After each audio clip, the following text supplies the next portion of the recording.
అయినా ఆయనొచ్చింది 'దండోర' movie pre release ఈవెంట్‌కి.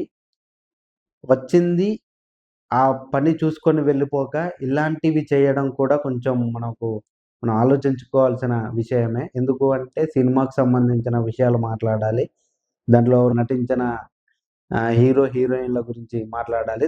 లేదు లేదు అంటే తను క్యారెక్టర్ అంటే ఏదైతే క్యారెక్టర్ జేశాడో దాని గురించి మాట్లాడాలే తప్ప, వేరే వ్యక్తిగతమైన విషయాలు ఆయనకు అనవసరం. అయినప్పటికీ గూడా ఆయన ఏదో అందరూ మంచిగుండాలే, అందులో మనం ఉండాలి అనే ఉద్దేశ్యంతోని ఆ వ్యాఖ్యలు చేయడం జరిగింది.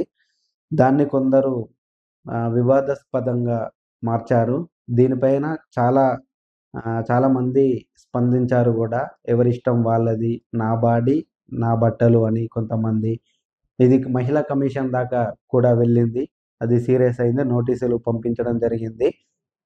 అయితే దీనిపైన గూడా మళ్ళీ శివాజీ స్పందించి, నేనే ఆ ఉద్దేశంతోనే అనలేదు. కేవలం వాళ్ళు బాగుంటే చూడ్డానికి బావుంటుంది, అందంగా ఉంటుంది అనే ఉద్దేశంతో మాట్లాడాను తప్ప, నేను వేరే ఉద్దేశంతో మాట్లాడలేదని క్షమాపణలు చెప్తూ ఒక వీడియో రిలీజ్ చేశాడు. ఈ సందర్భంగా పాత తరం నటీమణులు సావిత్రి, సౌందర్యలను ఉదాహరణగా ప్రస్తావించిన శివాజీ, వారు ఎప్పుడూ పద్ధతిగా ఉండేవారని, నటనతోనే ప్రేక్షకులను మెప్పించారని చెప్పారు.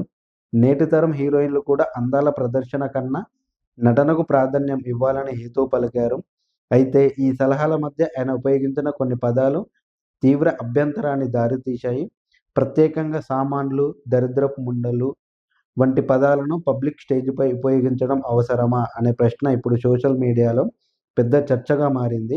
సలహా ఇవ్వడం ఒక విషయమైతే, ఆ మాటల శైలి మరొక విషయం అని పలువురు నెటిజన్లు విమర్శిస్తున్నారు.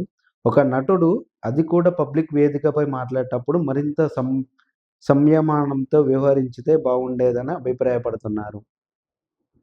అయితే కొంతమంది హీరోయిన్‌లున్నారు.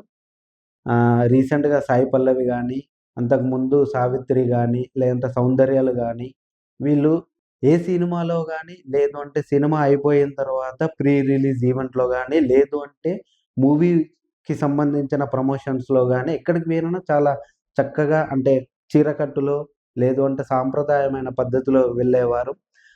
వాళ్ళను ఉద్దేశించి మాత్రమే ఈ వ్యాఖ్యలు చేయడం జరిగింది. కానీ 'శివాజీ' అన్న దాంట్లో ఏంది అంటే సామాన్లు ఒకటి గాని